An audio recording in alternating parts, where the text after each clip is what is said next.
Malacanang na walang kinalaman ng administrasyon sa pag-aresto sa mga individual na hindi dumalo sa mga pagdinig ng Senado ukol sa mga umano'y anomalya sa Makati City. Ayon kay Presidential Spokesperson Edwin Lacheda, isang hingay ng pamahalaan ng ehekutibo at may mga sarili itong patakaran. Ang detalye sa ulat ni Elena Luna. Nilinaw ng palasyo na walang kinalaman ng administrasyon sa pagpaparesto ng Senado sa mga individual dahil sa hindi pagharap sa pagdinig ng Senate Blue Ribbon Committee. Ang mga individual na ito ay may kaugnayan umano kay Vice President Jejomar Binay. Itinuturo ng kampo ng pangalawang pangulo ng mga taga-Liberal Party ang nasa likod ng umano'y pangaharas sa kanila dahil si Binay ay mabigat na katunggali sa 2016 elections.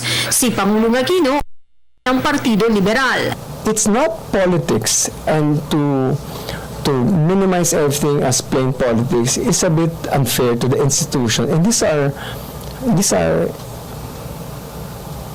is an institution of the legislative department. So it's a process within that they observe.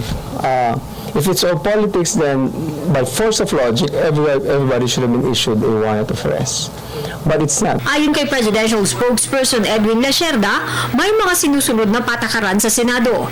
Ang arrest order ay ang mga individual na ito na sumunod sa patakaran.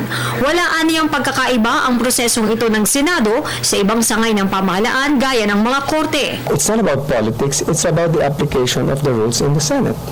And it goes the same if you don't show up in a hearing before the courts. In the courts, if you don't show up, the judge will issue a contempt order against you.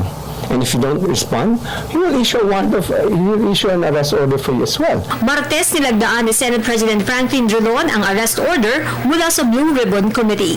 Para sa Telebisyon ng Bayan, Elena